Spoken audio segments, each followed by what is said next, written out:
भारत के ऐसे फोटोज देखकर समझ नहीं आता हंसे या रोएं। पॉपुलेशन एक प्रॉब्लम या एक अपॉर्चुनिटी, ये सवाल सालों से सबको कंफ्यूज करता आया है और हमें भी। पॉपुलेशन इस टॉपिक पर मेरी और न्यू की बहुत डिबेट होती है। कभी कभी ये प्रेशर लगता है और कभी कभी ब्लेसिंग इन डिस्गाइज।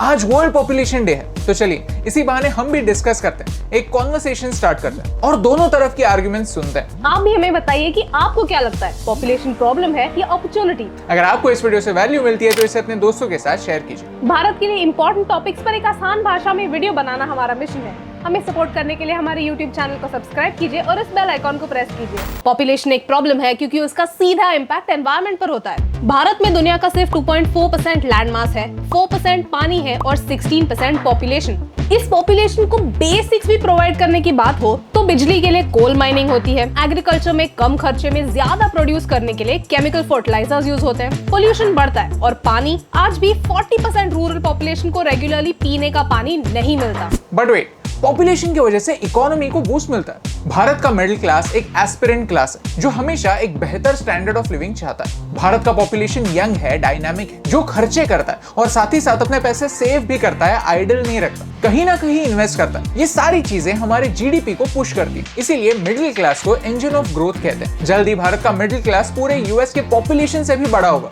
ये एक ऐसा सेक्शन होगा जो खुद प्रोडक्टिव है, टैक्स पे करता है और देश को भी ग्रो करता है। लेकिन क्या जीडीपी ग्रोथ वेलबींग का एक सही इंडिकेटर है? भूटान 1970 से जीडीपी कैलकुलेट नहीं करता, लेकिन ग्रॉस नेशनल हैप्पीनेस कैलकुलेट करता है। भूटान का पॉपुलेशन कम है और ये कुछ प्रोएक्टिव सॉल्यूशंस लेने के लिए स्पेस क्रिएट करता है। भूटान में कोई भिखारी या बेघर नहीं होता क्योंकि वो एक इंटरेस्टिंग सिस्टम फॉलो करते हैं। अगर कोई इंसान किसी वजह से अपना लैंड खो देता है तो वो भूटान के राजा को अप्रोच कर सकता है। फिर भूटान के राजा उन्हें एक छोटा सा एम्प्टी पीस ऑफ लैंड देते हैं जहां वो कुछ ग्रो करके अपना पेट पाल सकते हैं। ये पॉसिबल इसलिए है क्योंकि भूटान का पॉपुलेशन 8 लाख से भी कम है।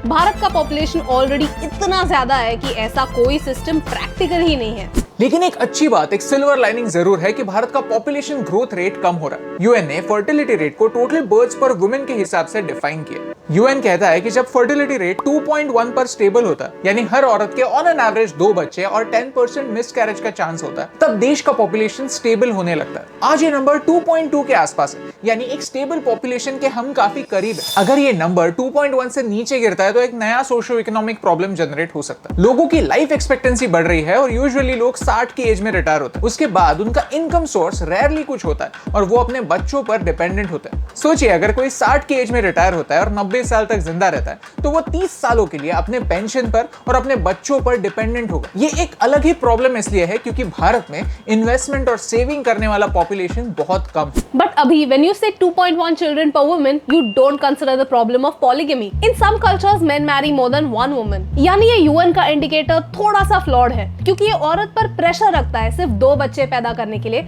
लेकिन मर्द पर कोई ऐसा प्रेशर नहीं है खुद को कंट्रोल करने के लिए। Exactly, और इसीलिए पॉपुलेशन इतना कंट्रोवर्शियल और कॉम्प्लिकेटेड मैटर बन गया। You will be surprised कि आजादी के बाद in total 35 population control bills सामने लाए गए, लेकिन उसमें से कोई भी मेजर इफेक्टिव नहीं हुआ। 1970s में फोर्सफुल स्टेरिलाइजेशन हो रहा था, लेकिन हमारा पॉपुलेशन कम तो नहीं हुआ, इंस्टेड बढ़ता ही चला गया। चाइना पॉपुलेशन में नंबर 1 और इसीलिए उन्होंने 1 चाइल्ड पॉलिसी अपनाई, लेकिन 2015 में उन्हें ये पॉलिसी चेंज करके 2 चाइल्ड पॉलिसी करनी पड़ी क्योंकि धीरे धीरे उनका वर्किंग पॉपुलेशन कम होने लगा और डिपेंडेंट पॉपुलेशन बढ़ने लगा। पॉपुलेशन ऐसी एक थिन लाइन होती है, जरा सी इधर उधर होने पर एक तो एनवायरनमेंट पर या फिर इकोनॉमी पर गलत इंपैक्ट हो सकता है। पंचायत नाम की एक सीरीज में पॉपुलेशन इतना कंट्रोवर्शियल मैटर क्यों है, ये काफी सटल तरीके से समझाया गया, जहां एक सरकारी ऑफिसर गांव की एक दीवार पे एक स्लोगन लिखने की कोशिश करता है, 2 बच्चे हैं मीठी खीर, उससे ज्यादा बवासीर। पॉपुलेशन कंट्रोल का पॉइंट समझे बगैर लोग बवासीर इस शब्द पर अटक जाते हैं और गांव के भले के लिए होने वाले रिफॉर्म्स वहीं पर रुक जाते हैं। ये पूरा सिचुएशन इससे बेहतर कोई नहीं समझा सकता। तो हम क्या कर सकते हैं? देखिए, बरसों से हम सोचते आए हैं कि बच्चे बुढ़ापे का सहारा होते हैं, हमारी लाठी होते हैं, तो फिर भी क्यों बच्चे होने के बावजूद बूढ़े माँ बाप रास्ते पर आ जाते हैं? क्योंकि उनके पास खुद की कोई सेविंग्स नहीं होती।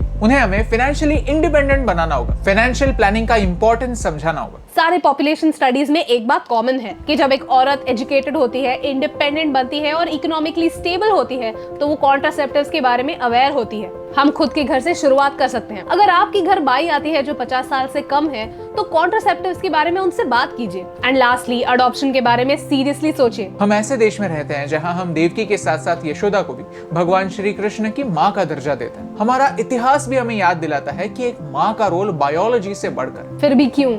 कुछ घरों में जब एक लड़की अडॉप्शन का डिसीजन लेती है तब उसे उसके खुद के घर वालों से भी झगड़ना पड़ता है। भारत में 3 करोड़ अनाथ बच्चे हैं और हर साल 2 करोड़ नए बच्चे जन्म लेते हैं। कारा यानी सेंट्रल अडॉप्शन रिसोर्स अथॉरिटी की वेबसाइट पर अडॉप्शन की प्रोसेस को एक आसान भाषा में समझा है। प्लीज इस लिंक पर जाइए और एटलीस्ट प्रोसेस को समझिए। Similarly, if you know someone who can't take care of their child, they can legally surrender their child and Kara will put their child into the adoption pool.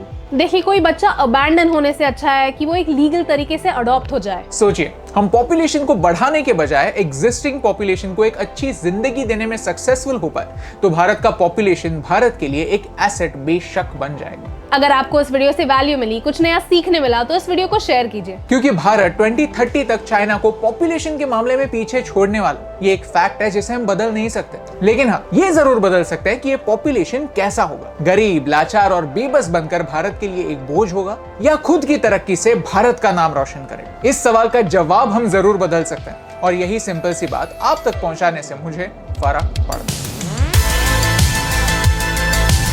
Hey team, हम हमेशा सोचते थे कि media Bharat के बारे में इतनी negative क्यों, तो हमने एक पॉजिटिव सोल्यूशन बेस्ड अप्रोच अपनाया। अगर आपको ये वीडियो अच्छा लगा तो लाइक बटन प्रेस कीजिए। अगर आप यहाँ पर नए हैं तो यहाँ पर क्लिक करके सब्सक्राइब कीजिए और नए वीडियोस के अपडेट्स मिलने के लिए बेल आइकन को प्रेस कीजिए। और ऐसे ही और पॉजिटिव वीडियोस देखने के लिए यहाँ पर क्लिक कीजिए, क्योंकि आपके सपोर्ट से मुझे फर्क पड़ता है।